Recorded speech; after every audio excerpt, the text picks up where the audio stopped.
All right, you guys, I'm only I think I'm about 12 miles from the property. I think that's what it was.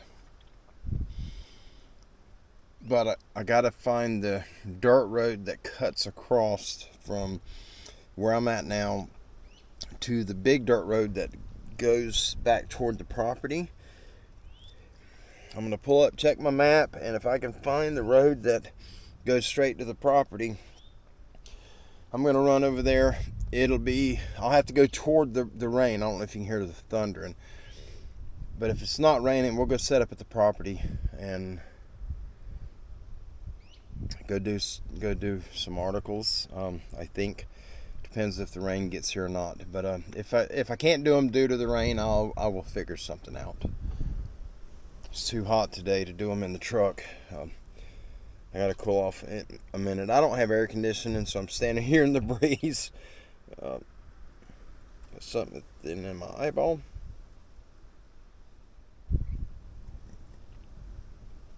The wind's blowing pretty good. It's coming from the rain back there.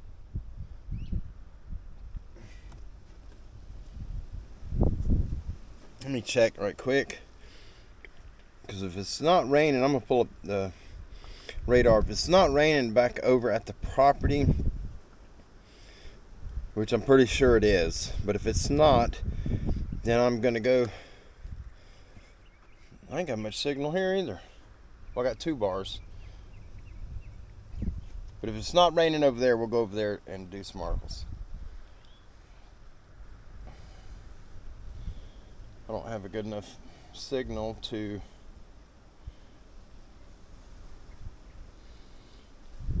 It's not showing me the radar. It's not loading for some reason.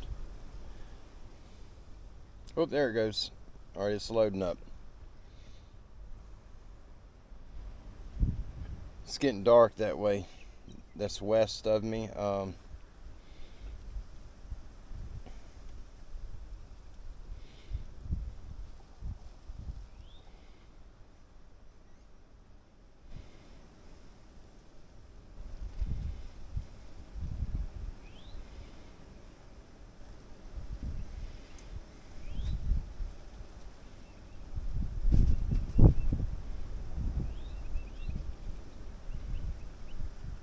Alright, it's showing rain over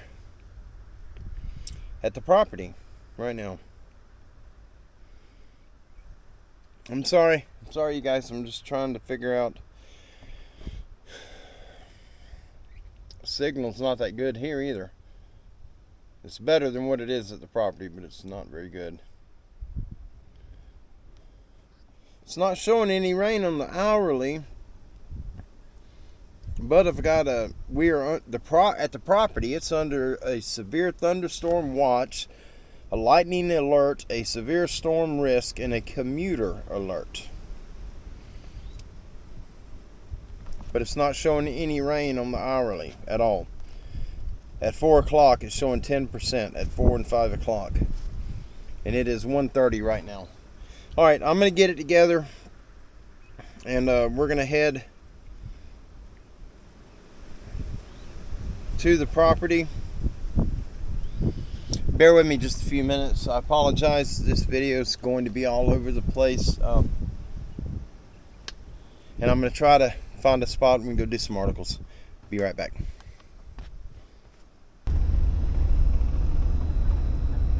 That's how hot it is right now. 94 degrees. I am headed over to the property. I'm going to take these dirt roads. Somebody's parked over there. Oh, no, they're stuck. I don't see anybody in the car. Yeah, they're stuck. Let me see if anybody's over there. Alright, you guys. See all the dark rain out there? They can't see through my windshield. Alright, the property's that way. That's where we're going. Got about, I guess, 4 miles, maybe 5. but we're going that direction. So yeah, I'm pretty sure we are going to be wet. But we'll be there in a minute.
All right, I made it over to the property.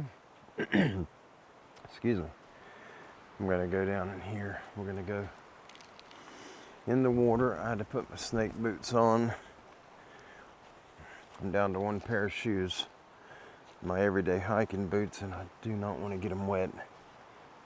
They're leather, and you get them wet and they start smelling. All right, guys, I got several articles. I do not know which ones I'm gonna do. Kind of got a variety today. Let me make sure I'm not gonna lose this microphone. I am using the wireless mic, so if it's loud, I apologize. I turned the gain up because the waterfall is really loud today. This one's loud, but the one that's back that way, the smaller one, is also really loud. I can hear it from here. Boy, these dog flies or horse flies are bad today. Holy cow. They keep biting me on the back of my neck. Jeez, it's pretty. Or something rooted that up.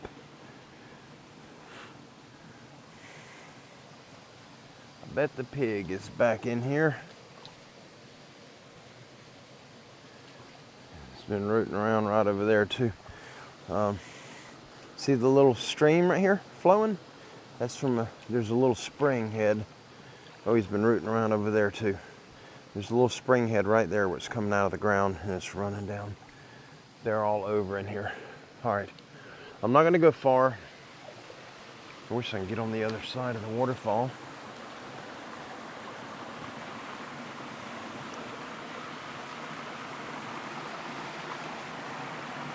It's deep right there.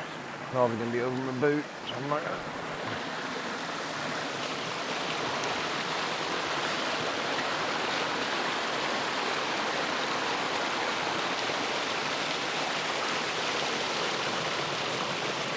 So pretty.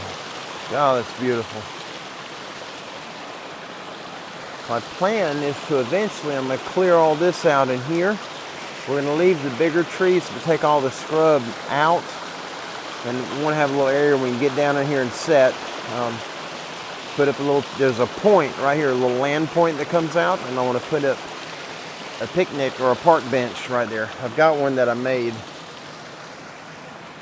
when I first learned to weld. I'm not a welder, I'm self-taught. YouTube is how I learned to weld, but I can weld. It's not very pretty, but I can. Well, that's going to be over my boot right there too. Look at that root right there. Isn't that pretty? I found that in the creek last time we were here. I didn't want to go over to the other side where we're clearing. That's where I went the other day when I had that stick, that tree, that little tree laid in front of my truck was over there. I heard a lot of activity, a lot of stuff moving, and I'm not up for it. I don't want to go over there. Kim and Rosie are on the way up. They're going just to look at what all Chris and I had cleared. All right. Well, the snakes are out, so I'm trying to find somewhere. I don't want to get on the bank, just in case. I might be able to sit right there. Golly, it's so pretty in here. God is amazing in His creation and all He does. All right, guys, let me figure out where to set the camera, and we're going to start on some articles. All right, here we go. I can set like this. Try to set the camera up where maybe you could see back behind me a little bit.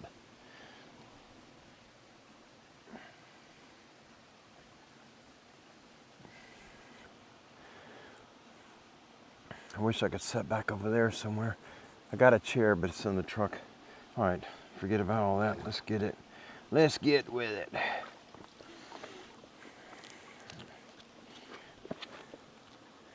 All right, we're going to be we're going to continue with the Goatman. Some Goatman articles.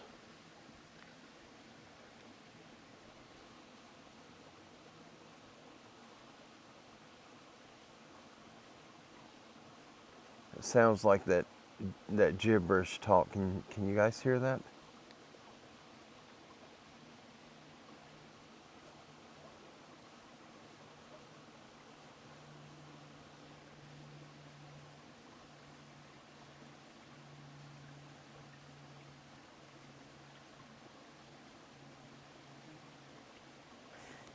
Maybe it's a bug or something. Okay.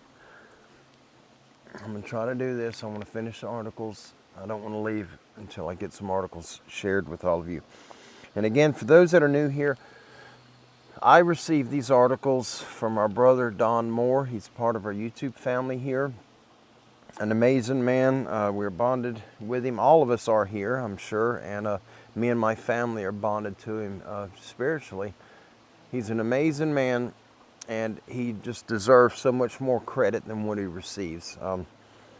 He does all the research into finding this material and then transferring it. A lot of it's audio files that he finds, and then he transcribes it into writing, into text. He proofreads it. Once he's happy with the end result, then he mails them to me. The post office, real paper and ink type mail, not email.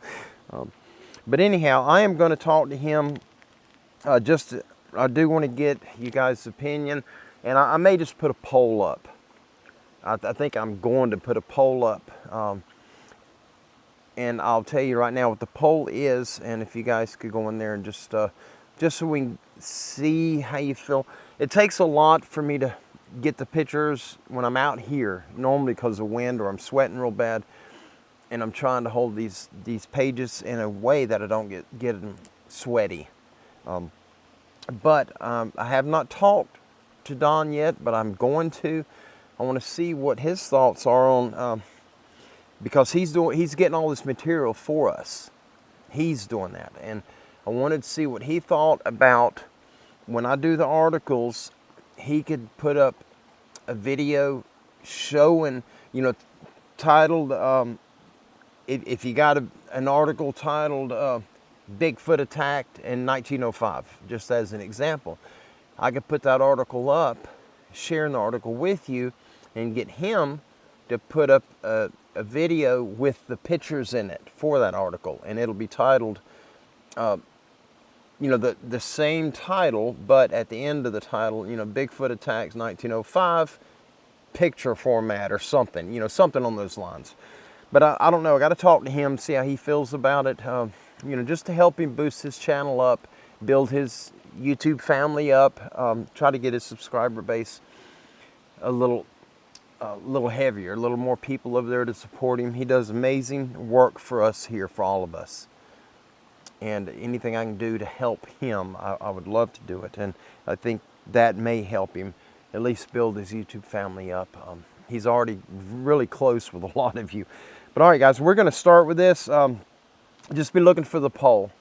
If you guys would be interested, and if you hear the articles here and then jumping over to Brother Don's to see all the different pictures for all the different articles that we've done, or the ones that we're going to do.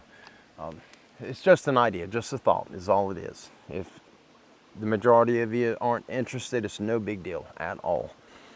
But all right, guys, this first article is titled Terrifying Black Diamond Goatman of Tennessee. The year is 2015 and the location is Central Tennessee.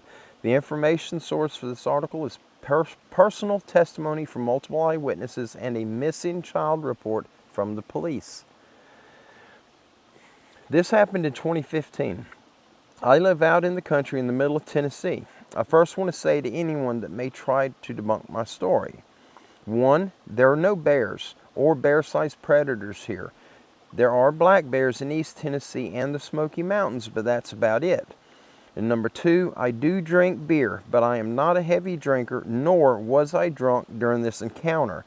By the time of this event, I had been marijuana free for 2 years, and I've never touched anything heavier than that. At my house in the countryside, there are a lot of woods, with very few neighbors, few and far between. The place is gorgeous. We have my house and the shop that I share with my dad, and it has 2 rooms. My room had blacksmithing tools, an anvil, and a forge.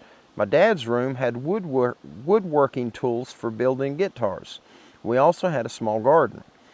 The day this encounter happened, my sister was in the house practicing her guitar while my dad was in the shop working on making a guitar. I was in my room in the shop doing blacksmithing, and my stepmom was working in the garden. I went outside to cool off because blacksmithing shops can get hot, very hot. I looked to the edge of the woods, and that's when I saw a goat's head poking out from behind a tree. I first thought a neighbor's goat had escaped. I first thought that a neighbor's goat had escaped its pen, so I went to the goat to try to return it to the neighbor. I start walking towards it, and when I get about 10 feet away, it simply turned and ran back into the woods. I thought nothing more of it. I returned to my shop after cooling down a bit and turned off the forge and other equipment. I wanted to go inside the house and play video games. Before long, dinner time rolls around, and while we were eating, I mentioned the goat I saw to my dad, who told me it was a wild goat because the goat the neighbor had didn't look like the one I saw. The one I saw had light brown fur with a black diamond tuft of fur between its eyes. As we were talking, we all began to hear footsteps on the rear porch that were pacing back and forth, so my dad went to the rear door with a gun, but sees nothing out there. He returned to the dinner table and sat back down, only to have the footsteps start back up again. My dad becomes angry and goes back to the rear door again with his gun and again sees nothing. He returned to the dinner table a second time very angry, and that's when the doorbell rang. Immediately, my dad asked me to text my friend who liked to joke around. He asked me to text him to cut all of this crap out because I'm close to running out the door and beating the crap out of him. Apparently, he thought it was my friend, and I was hoping he was right. After texting my friend, he texted me back saying at the moment he was down in Florida with family. I told my dad what my friend's response was. My dad goes and locks the rear door while keeping an eye out through the windows. We all stayed up late, having this fear of dread running through us. Soon, everyone falls asleep in the living room, but I'm the only one still awake, being too creeped out to fall asleep. All of a sudden, while I'm sitting there, I hear something outside. This time, it's not footsteps, but it sounds like a scream, a cross between a guttural deer call and a goat's bleating. I got up to wake my dad and tell him what I heard, but he's already up and alert, having heard the same thing.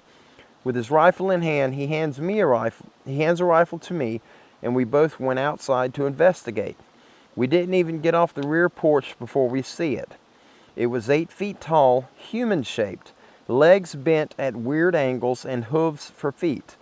Long matted fur covered its body, but what scared me was the same black diamond tuft of fur between its eyes. It looked like the same as the one I had saw earlier in the day. The terrifying part was what it had in its right hand, a hand axe, one I had made of Damascus steel. That thing had been in my blacksmithing shop. In its left hand was the body of a young boy who looked no older than 8 years old. This goat creature was holding him by the neck. The boy was covered in blood, and me and my dad kept our guns aimed on it. It stomped menacingly in our direction to intimidate us. As soon as the goat creature did this, my dad fired his rifle, hitting it in the chest, and I fired mine as well. As soon as I did, I saw pieces of its horns chip off like dust, but it's still standing there. It then turned and simply ran off into the darkness, sadly with the boy in his left hand and my axe in his right hand. I fell to my knees on my rear porch in total disbelief of what we just witnessed and did. I've heard of strange sightings of things in the woods, of ghost stories, but nothing prepared me for this. It was like a satanic twist on some fairy tale. That night changed how I viewed the world. I used to think that life was peaceful and even boring sometimes, but now I know there really are monsters. The next morning comes with me not getting a moment of sleep from the night before, and that's when my dad sees something on the local news we will never forget, a missing child report. The missing child was the boy in the goat creature's hands the night before that we saw. It was our neighbor's nephew. Me and my dad never told anyone about what we saw, and we haven't seen that thing since. I may be called a nutcase, but I wanted to share this story because all of you need to know this thing is still out there, and it probably isn't the only one. So please keep a safe eye on your kids, and especially when they play near the woods. That's frightening. I think I'd rather deal with the big guys than I would a goat man creature or a werewolf. Yeah, that's frightening. I'm nervous sitting here. I'm not afraid of a goat man in here because I haven't seen one, but I feel like a chicken in the middle of a coyote pack, like I'm being surrounded by predators. I hate that feeling. Jeff's Corner is just back here behind me, probably 275 yards to 300 yards from me. It's right straight through there. And I just hate having my back to it. I wish I could sit over there and face this way. There's just nowhere to sit this dry. All right, guys, sorry about the blabbing. All right. This next one, this is a short article. We got two short articles. The first one is titled Clam Digging Monkey-Like Wildman of Bishop's Cove. The year is 1907 and the location is Bishop's Cove, British Columbia in Canada. The information source for this article is Province of Vancouver, British Columbia. I guess that's a newspaper. Dated March 8th, 1907.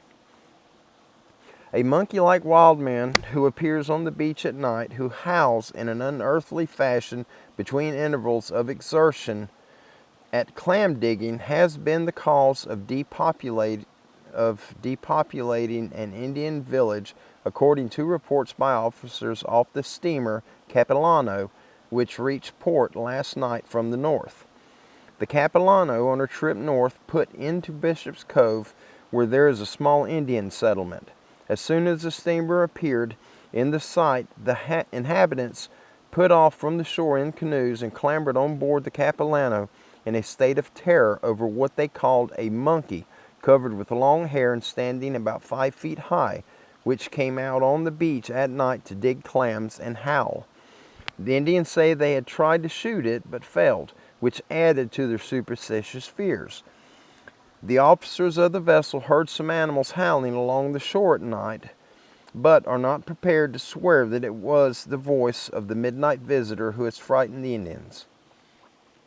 And that's the end of that article. These two are short. Yeah, I'm uncomfortable now. I feel like somebody's behind me. You guys, just if you can see back behind me back there, please keep an eye on that hill. Not that you're going to be able to warn me, but who knows, we might capture something on video. All right, next article is titled Berry-Eating Man-Like Creature of Cougar Lake. The year is 1915 and the location is Cougar Lake near the Holy Cross Mountains in British Columbia, Canada. The information source is sworn testimony given to Ivan Sanderson in 1961. Ivan Sanderson was given sworn testimony from Charles Flood that in 1915 he, along with two companions, were prospecting at Green Drop Lake near the Holy Cross Mountains. While exploring near Cougar Lake, they saw an 8-foot-tall, hairy, man-like creature eating berries. And that's the end of that article. Guys, these old articles are normally, they're normally short and just straight to the point. There's no beating around with, describing the environment and the background and the odors. It's just to the point. Somebody saw something and they just put down, so-and-so saw this over at the corner at 9 o'clock. And that's sort of the end of it. but it's how they did things back then. All right, you guys, we're stepping off into something that's a little bit longer. And this, I'm not going to show the articles because the wind is blowing and it sounds like another storm is about to be up on us. It's getting dark in here. All right, we're still on the topic of the cryptids, the other high strangeness, the Goatman. This is titled The Haunted Goatman's Bridge. The year is 2016, June of 2016. The location is Lantana, Texas, which is Denton County. The old defunct Alton Bridge, also known as Goatman's Bridge, that spans Hickory Creek. The information source is multiple eyewitness testimony. The preface reads, the old defunct Alton Bridge, also known as Goatman's Bridge, was built in 1884 and is a historic iron truss bridge that spans Hickory Creek and connected the Texas towns of Denton and Copper Canyon in Denton County. Locals have long reported strange experiences and ghost sightings around this bridge. Around the bridge are woods with 3 miles of hiking trails. In June of 2016, me and a couple of my friends were trying to think of something exciting to do. We were all 19-year-old college students, and we were back home away from all the parties, which wasn't exactly exciting for us. One of my friends suggested we go to the Goatman's Bridge later that night, and I agreed. Our other friend was very hesitant at first, but eventually agreed to go. If you live in Dallas, Texas, then you know of the old Alton Bridge, also known as Goatman's Bridge. It's an old and small bridge in Corinth, Texas. YouTube has videos on creepy stuff that happens around this bridge. The reason how this bridge got the nickname Goatman's Bridge is creepy in itself. Back in the early 20th century, there was a local goat farmer named Oscar who was very successful at it. The problem at that time was that he was African American and race relations were not the best at that time. The local chapter of the KKK did not like that at all, him being so successful in goat farming.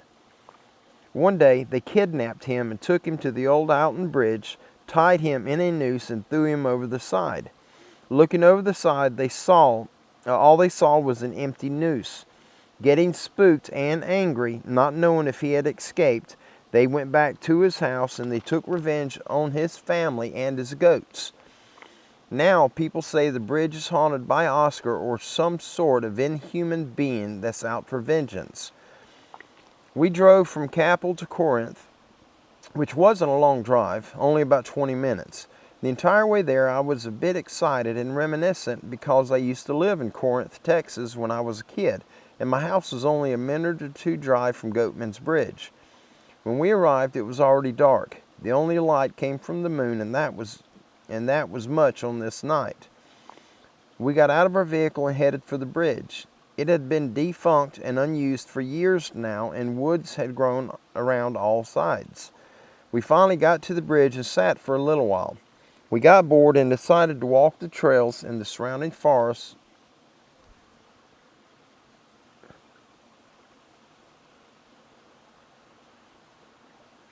Sounded like a tree fall.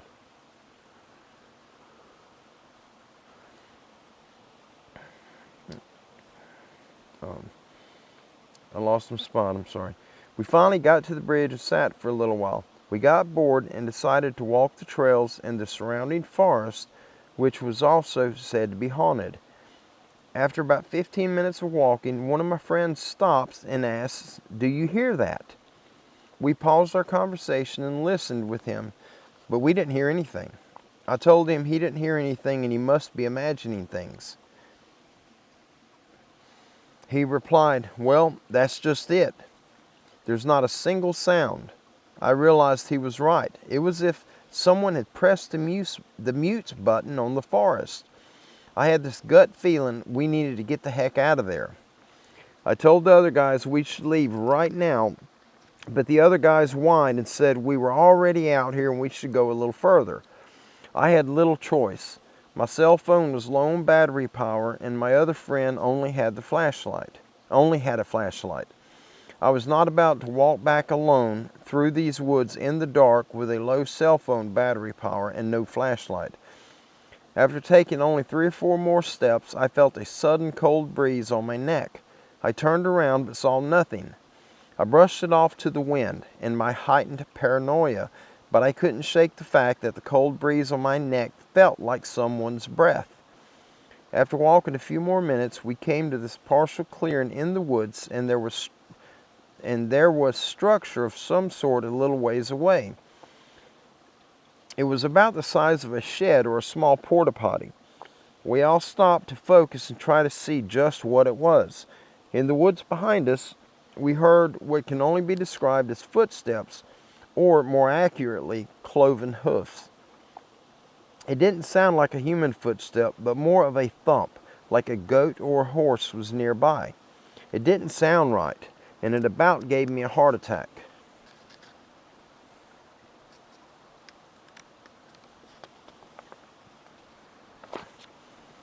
Hearing this, we spun around and scanned the woodline to see what was making this thumping footstep noise. But by now the sound had stopped and only our breathing sound remained. We all agreed none of us were having fun anymore and we needed to leave. As we turned around to walk back down the trail, we heard knocking coming from that shed-type building, like someone was knocking on the door. The shed was a good 150 feet away from us, and the knocking seemed a little too loud considering the distance of how far away the shed was. That was enough for us, and we ran all the way back through the forest, and as we were about to approach the bridge, I heard clearly something stomping its hoof and then a huff of breath, as if an unseen creature was about to charge us. We safely made it back to the bridge and stopped to talk about the creepy situation. We lit cigarettes to calm our nerves and just sat there by the bridge ready to go home. Then my other friend yells out, "Oscar, if you're here, we're sorry. We didn't mean to make you mad or anything." Before he finished speaking, we heard a large branch snap and splash into the river below the bridge. We ran back to our vehicle and got out of there as fast as possible. And that's the end of the Goatman Bridge article, I do believe. Yes, that's the end of that article. It's not raining yet. It will be in a minute. So let's see if we could put one more out here. I think this one's kind of long, but that's okay. We're going to do it. All right, guys, still on the same topic of the cryptids. Golly, I am getting creeped out, you guys. It feels like I got people all around me, like staring at me from all over. It is very, very odd feeling. I don't like it at all. What's freaking me out is back here I can't see. It's so thick up on the hills, the edges of the creek, the bank. I keep hearing movement back here, which is, I assume it's an animal, I hope. I'm armed, I'm good, but I'm just a little nervous. All right, we're gonna do this and I'm gonna get out of here because it's just, my nerves are really getting shot. Did y'all hear that one? That was right there.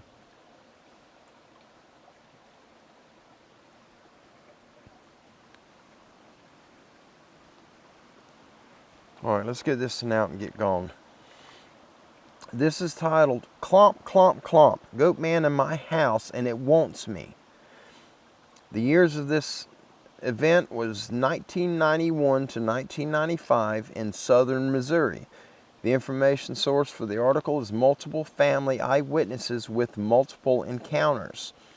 The preface reads, "The Goatman is a rather recent and strange paranormal creature. It stands like a man with its upper body resembling a human, but its lower body resembling a goat. It can be a shapeshifter, becoming anyone you may know or have known, and it can imitate voices of those living and dead. It usually will do anything to get in at you. If you are in the woods alone and in a remote area, be aware and rethink your safety priorities. It may save your life." My family used to live in an old trailer out in the woods of southern Missouri.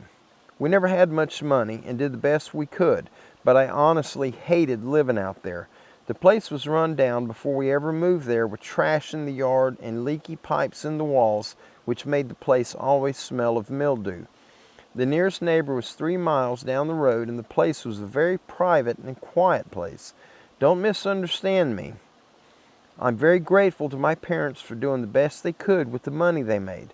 Even after struggling with finances and shoddy living conditions, my family had the most miserable time at that trailer due to the presence, I believe, of a goat man.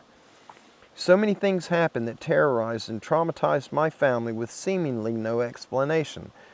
After researching the internet on this goat man creature, I believe I found out what haunted our family so many years ago. The following experiences happened from 1991 to 1995. In 91, I was 11 years old, and at that time we had just moved into the trailer with unemptied boxes around and the feeling of anxiety and excitement from my parents and me.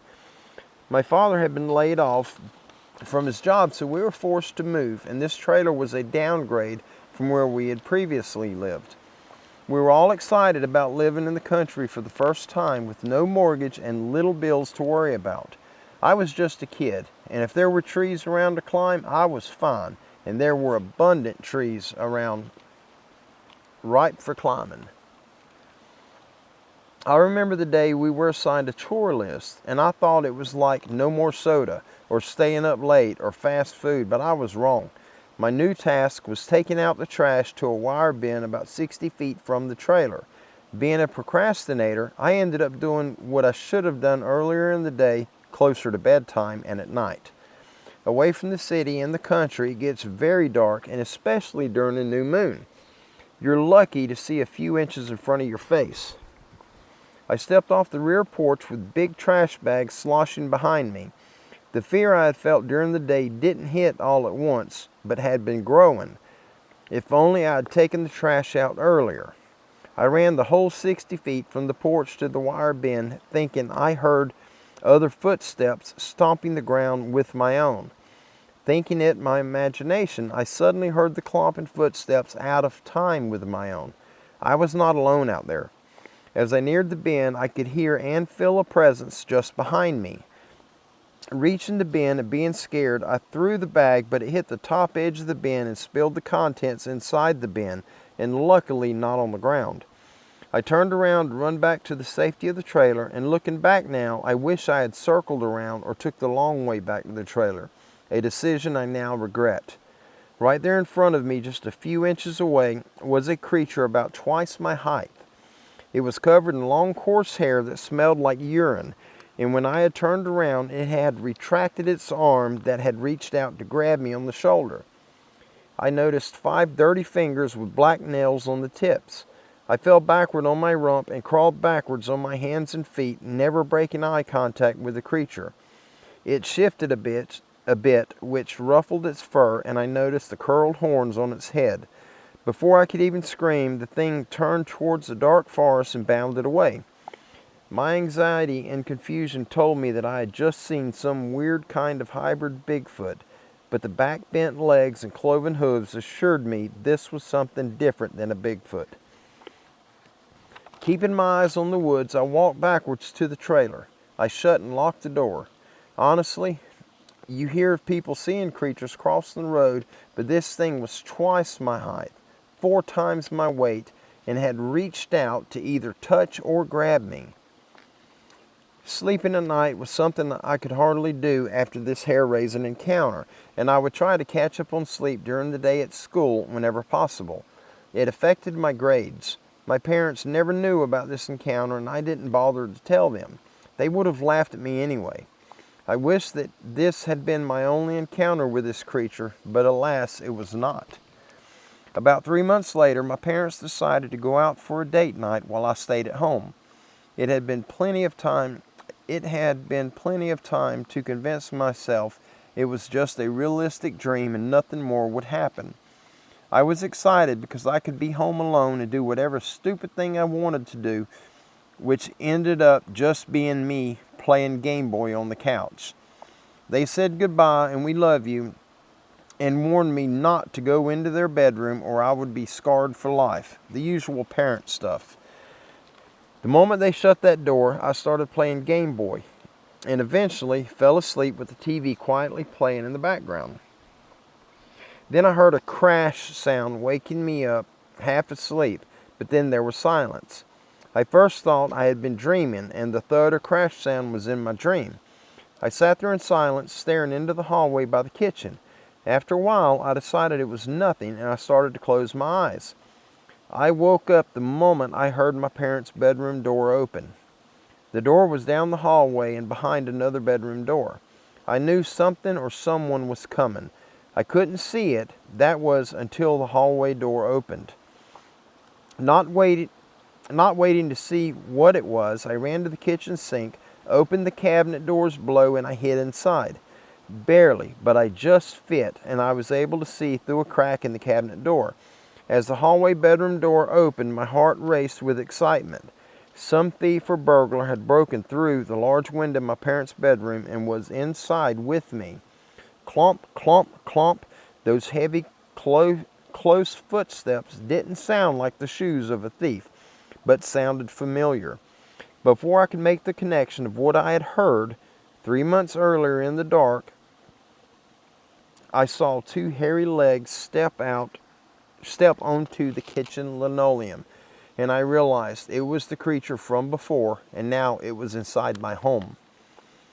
For a long time, those legs just stood in front of the sink cabinet doors, not moving, as if it knew where I was hiding. It eventually stepped toward the living room where I had just been sleeping. I can't imagine what would have happened if I had remained asleep in the living room when this creature broke in. I could hear it breathing and sniffing the air. How could it not know I was there? Surely it could smell me. It kept sniffing the air and walking around the living room. All I could do was listen and only see the legs of the kitchen table. It was torture not being able to see what this creature was doing. It then returned to the cabinet I was hiding in and just stood there, but this time it quickly clomped away and the sound faded away. I had no idea if it was leaving or not, but I had to do something, so I crawled out of the cabinet and ran towards the hallway, and I grabbed the kitchen door to close it. But before I could, this thing's goat face emerged from the darkness of the room across the hallway. Slamming the kitchen door shut, I nudged a chair under the doorknob, but it didn't hold like they show in the movies. The creature hit the door on the other side and the chair slid forward and the door partially opened, and I could see the dark hallway. All was quiet. I ran to the back of the living room near my bedroom door and thought I had to make sure this thing couldn't escape. But if it did, I would have time to run into my bedroom and lock the door, and hopefully the lock would hold. I waited for what seemed like ages, but nothing more happened. The creature was gone. I slid down to the floor from too much adrenaline, and I didn't blink my eye. I just stared at that door. And then I heard what I thought was my mother's voice say, "Daniel, come and open the door." But it wasn't my mother's voice, unless she had crawled through her broken glass window into her bedroom. It made no sense. Was I going crazy? "Open the door. Open it now," the voice continued. "Daniel, open it. Open it now." The voice became louder and louder, like a rumbling shout, rather than the sweet voice of my mother. "Daniel," came a sweet voice from the front door. "We have a little too many leftovers." This time it really was my parents. Scared and relieved, they had finally come home. As I stood up to go to the front door, I could feel the floor tremble as the creature's cloven hooves stomped back towards my parents' bedroom. Opening the front door, my parents stood there with several leftover bags under each arm. Before she could finish telling me to take some bags, I was behind them pushing them into the trailer, locking the front door and reinforcing the hallway door with another chair. My father asked me what I was doing as he placed the leftover bags on the table. I told him somebody had broken in and could tell by the look on his face he didn't believe me until he really looked at me. I was shaking and staring off into the distance and barely able to stand. He then took it seriously and he grabbed a rifle from the gun rack in the living room and dislodged the chair from under the doorknob while me and my mother watched how tense the situation was. Even when my father found coarse hair on the broken glass of their bedroom window, neither of them truly knew what had broken into the trailer. It was not a thief or burglar, but a creature that had broken in to get me. Years passed without another incident, and I became a high schooler with girls on my mind instead of Game Boys, and almost totally forgot about the events, thinking that was the last of it. My mother died in 1995 at only 40 years of age. She was a great, happy mother, but a terrible eater. She was a short, heavy woman who refused to change her eating habits. My father and I continued to live a quiet life, respecting one another and trying to eat healthy. The events made me stern and mature at only 16 years of age. Me and my father disagreed on religion, though he accepted my differing views. It was a Sunday afternoon and he was getting ready to leave for the afternoon service and said to me that I would be happier believing in a God, which made me think maybe he was right. That night was quiet and the fall colors on the trees reflected a gold hue through the window shades and made the school homework I was catching up on much easier to concentrate on. An hour or two after my dad left, there was a banging on the front door and it made me smile to think my dad had forgot his key again. I got up, rolling my eyes. A voice outside said, "Daniel, come here and open the door, please." It was my mother's voice, but she had been dead for years. I stumbled backward and choked on the air I was breathing. It's the same voice I had heard all those years ago. "Daniel, open it, open it, open it now." I thought it was sick that this thing had returned and was now using my deceased mother's voice to get to me. "Go away," I screamed at the door, but the knocking grew more rapid and louder. "Just stop it," I screamed as I ran to the door. What was I thinking? I turned the knob and opened the door and fell to my knees, and that's when my father asked me if I was okay. My father slammed the car door shut and ran back to the front door and locked it, remembering I did the same thing so many years before one night. He sat me on the couch and grabbed his rifle and locked all the doors while I fought to stay alert and not go into a catatonic state. "Get your things to leave here," he said. "I knew there was no burglar here that night long ago because you were not the only one who saw the creature. So did I." I was stunned, and we left that very night. Whoa. That's creepy. Guys, I am going to, let me see.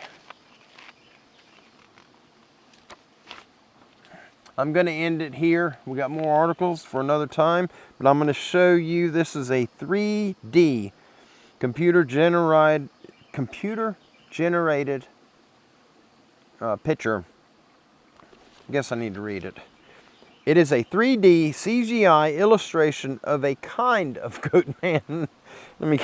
I'm sorry. I'm getting really nervous. I got sounds all around me. I only heard the loud crash up here, and then I heard a couple of brakes back behind me. But I keep hearing what sounds like movement, which could be anything. We have a lot of wildlife here. So it could be absolutely anything. So I'm going to show you this one picture, this illustration.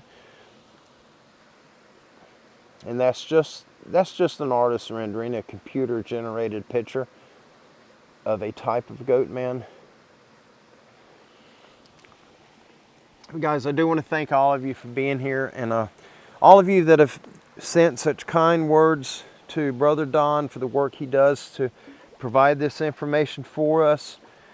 I absolutely am very grateful for all of you doing that and supporting him. I'm sinking in the sand. And as far as Chrissy is concerned, you guys, I finally got everything finished up. The cleanup at her place, I finished it yesterday, got her road graded, and got all the holes filled in. I did everything I could.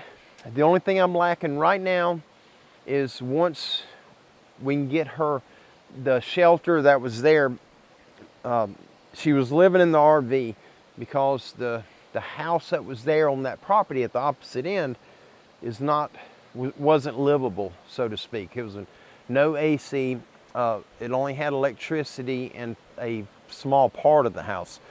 But we will be going over there once the cleanup is done, as far as removing the mildew smell and just kind of spiffing it up some. Then I will be installing the air conditioner for her. We'll be running whatever wires and breakers we need to run. I've got some help on that. I got a friend that's electric. I messed myself up even trying to say that right. I've got an electrician friend, and he's going to help. But we're going to get her some air conditioning in there.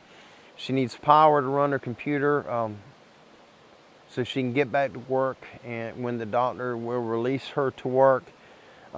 We got to run power so she can have some lights, power for the air conditioner, power for her breathing equipment, and just some minor things. She doesn't need much, but we can get that accomplished, then she'll be back on her property with her animals, and that's where she wants to be.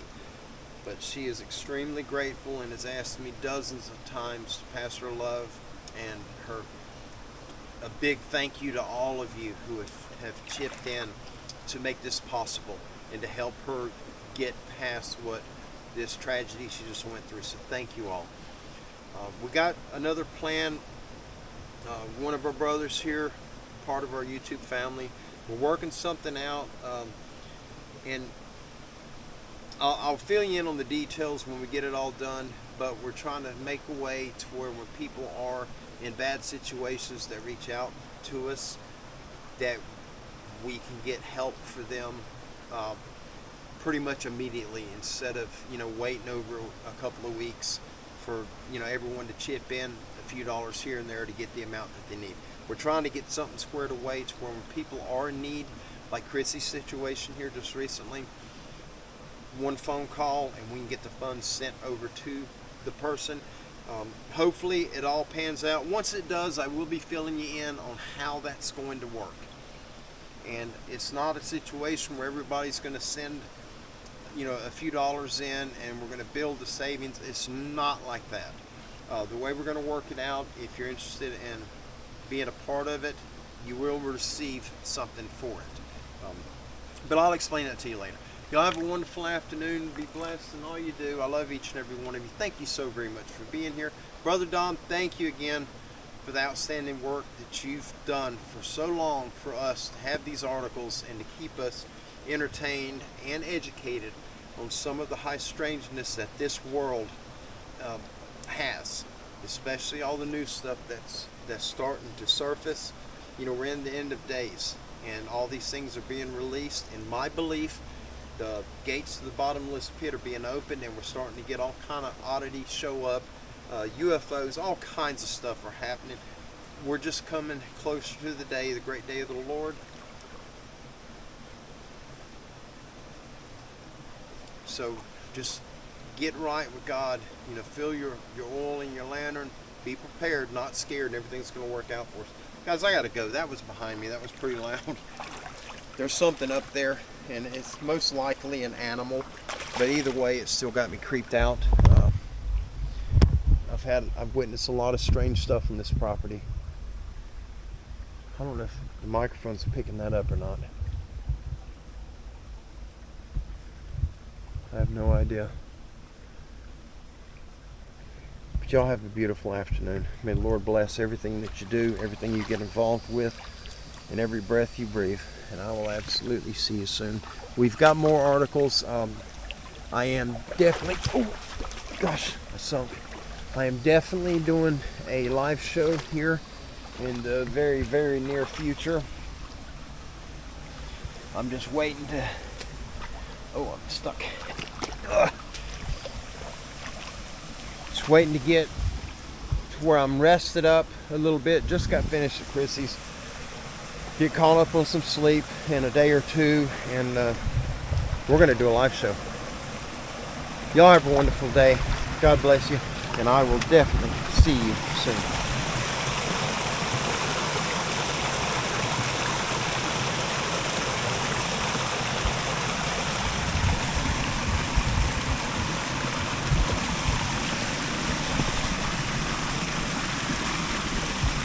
Bye-bye.